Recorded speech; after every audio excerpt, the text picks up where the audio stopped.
Salut, je suis client chez Ikea. Vous connaissez ce magasin de meubles? Franchement, c'est cool, il y a des trucs, c'est bien, même si ça a augmenté les prix. Bon, ben, bref, Ikea, sympatoche, les boulettes de viande et tout. Et donc, comme je suis client, j'ai reçu un mail, ma foi, comme tous les clients, j'imagine. Et ce mail, c'était pour nous sensibiliser aux stigmatisations et autres concernant la communauté LGBT. Alors, je vous lis le mail en question, enfin vite fait à peu près, pour un monde inclusif et accueillant. La maison devrait être toujours un lieu paisible et accueillant. Bon, eux, ils parlent de maison parce qu'ils vendent des meubles, mais bon. Tout le monde devrait pouvoir se sentir bienvenu, inclus et accepté.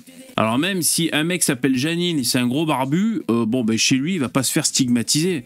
Me dis pas qu'il y a du meuble qui exclut les minorités non binaires, mais enfin bon. Chez Ikea, nous voulons contribuer à construire un monde où les personnes de toute identité de genre et de toute orientation sexuelle peuvent être elles-mêmes et se sentir bien à la maison, au travail ou n'importe où dans le monde. Ouais, ok. D'accord, bon, moi j'ai rien demandé, je suis client, tu vois, et je reçois cette propagande. Et en fait, je veux dire, ce qui me pose problème, parce que bon, après tout, je veux dire, chacun sa sexualité, chacun son identification personnelle et tout ce que vous voulez. Moi, je veux dire, je suis pas un taliban, mais ce qui me gêne, c'est que on rentre ça comme une normalité dans notre société, et pour les gamins qui arrivent, pour eux, c'est normal, ça va être la réalité. Bah ouais, bien sûr, tu t'appelles Jean-Luc, t'es barbu, bah t'es peut-être une femme, bon, tu vois. Donc, je trouve que c'est des drôles de fondations psychologiques pour les gens. Moi, c'est tout ce que je dis, tu vois. Et en fait, vous allez voir le problème par rapport à ce qu'ils disent Ikea. Ah, au fait, ce soir, donc on est le 22 juin, sur Ikea.fr, et c'est pour ça qu'ils nous ont envoyé le mail. Ils font un live avec le chat, ils vont nous parler comme ça, nous bourrer le mood LGBT plus Q. Alors certainement en nous montrant des gluches-queues, la table basse et tout ça, j'imagine, mais bon. Et alors, qu'est-ce qui gêne? C'est qu'en fait, pour se sentir inclus, les gens comme ça, transgenres non-binaires et tout, la LGBT, tout ça, il faut, ce qui les gêne, c'est tous les marqueurs qui caractérisent la binarité dans le monde, dans la société. C'est ça le problème. Ils se sentent pas inclus. Donc on en revient au débat sur les pronoms, il, elle, le mec qui est entre les deux, là, transgenre, non-binaire, fluide, ils se sentent pas inclus là-dedans. Donc ils veulent enlever les pronoms. Vous l'avez bien compris ça. Pareil pour les chiottes binaires, homme, femme, ils se sentent pas inclus parce qu'il y a cette différenciation qui est en société. Donc là, Ikea, ce qu'ils nous disent, c'est que il faut continuer à gommer toutes les caractéristiques genrées dans la société pour que ces gens se sentent inclus. Et c'est ça qui me pose problème.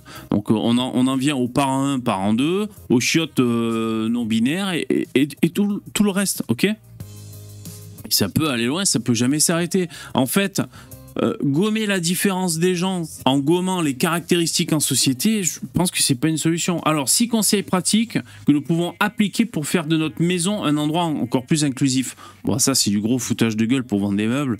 Je vois pas en quoi le mec non-binaire chez lui va se sentir stigmatisé parce que sa table basse, je vois pas le problème. Alors, s'informer.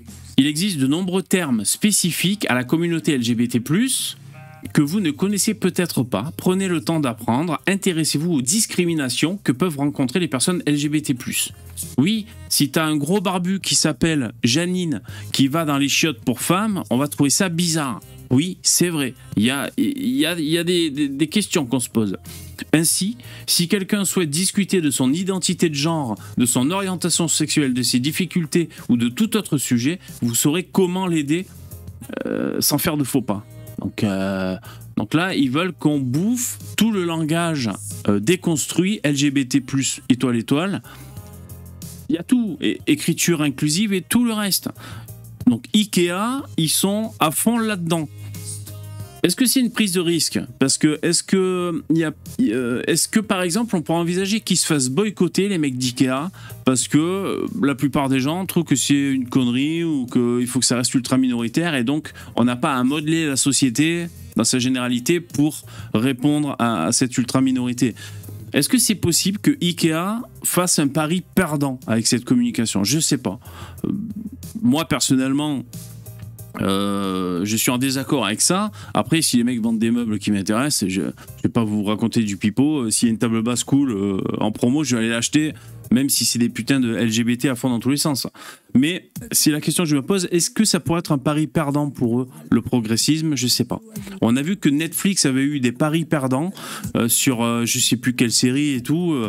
Ils se sont pris des shitstorms sur la gueule, et puis je sais plus si c'était Disney Plus ou Netflix, et ils arrêtaient la production d'une série. Donc en même temps, c'est quand même la loi du marché qui gouverne. Si les clients font la gueule, ils risquent de s'adapter, les mecs, avec leurs meubles. Alors, réagir aux propos blessants. Si vous entendez quelqu'un utiliser des mots humiliants ou prononcer sur un ton péjoratif, vous pouvez agir. Rappelez à la personne que ce n'est pas acceptable et suggérez-lui de réfléchir à la manière dont ces propos pourraient être formulés. Alors, ça dépend. Si de dire, bah attends, t'as des nichons, t'es une femme. Si ça, c'est blessant et offensant, on va avoir des problèmes. Ensuite, utilisez des termes non genrés. Au lieu de vous adresser à un groupe de personnes avec un langage binaire, comme « mesdames et messieurs », essayez des alternatives plus inclusives, comme le vocabulaire épicène, qui n'a pas de genre. Par exemple, « bonjour tout le monde ». De la même manière, vous pouvez employer des termes comme « partenaire » au lieu de « mari, femme ». Astuce suivante, parlez des pronoms personnels. N'hésitez pas à demander à une personne que vous ne connaissez pas encore quels sont les pronoms avec lesquels elle souhaite que vous lui parliez. Il se peut qu'elle préfère que l'on parle d'elle en disant elle ou il ou encore yel. Et si vous vous trompez, ce n'est pas grave. Remerciez-la de vous avoir corrigé. Bon ben voilà. Être patient. Ah oui, visiblement, il faut qu'on travaille la patience. Cela peut sembler contre-intuitif, mais il est préférable d'attendre que la personne soit prête à parler. Si vous lui posez des questions sur son orientation sexuelle ou son identité de genre avant qu'elle ne soit prête à en parler, vous risquez de la rendre moins à l'aise pour le faire. Créez plutôt un environnement chaleureux et sûr où chacun peut parler librement, puis laissez-la trouver le bon moment. Ah ben putain, c'est un boulot à temps plein. Demandez de l'aide aux associations compétentes. Voilà, si vous êtes proche d'une personne qui vit mal, hein, blablabla. Bon, donc Ikea progresse. Ah, bien joué le terme, on est bien dans le progressisme. Nous pensons que tout le monde mérite une égalité des chances et traitement équitable, quelle que soit son orientation sexuelle, son identité de genre. Alors, l'orientation sexuelle, oui, je veux dire, quelqu'un peut venir bosser qui préfère sucer des bites ou manger des clitos ou l'inverse ou les deux ou je ne sais quoi.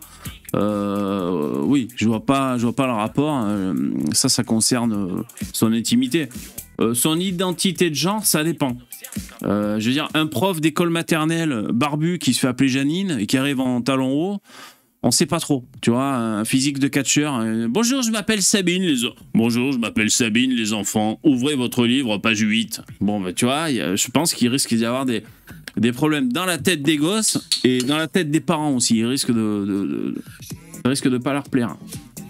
Donc chaque année, c'est parce que c'était la journée des LGBT, chaque année, le 17 mai, nous célébrons ça. Alors, on dirait un code promo, on sait pas ce que c'est. Ida... Donc c'est les initiales, je pense, la journée transphobie, tout ça. Alors pour en revenir à leur live, ce dont je vous parlais, ben voilà, ce soir en direct sur Ikea à partir de 20h. Alors je verrai, parce qu'ils disent qu'il y a un chat. Si le chat est ouvert à tout le monde, même ceux qui n'ont pas un compte Ikea, ben moi je lancerai un live, on ira voir, on ira discuter avec eux. Bon, on va tenter. Mais voilà, donc c'est un live Ikea, ils vont nous dire, hein, donc quel chemin nous reste à parcourir pour davantage d'inclusion pour les personnes LGBT+, dans notre société. On en parle avec Daphné Burki, d'autres invités et vous, grâce au chat en live sur Ikea. Lors de ce live, nous reviendrons sur les succès accomplis en matière d'inclusion de la communauté LGBT. Donc c'est ce que je vous disais, davantage d'inclusion dans notre société.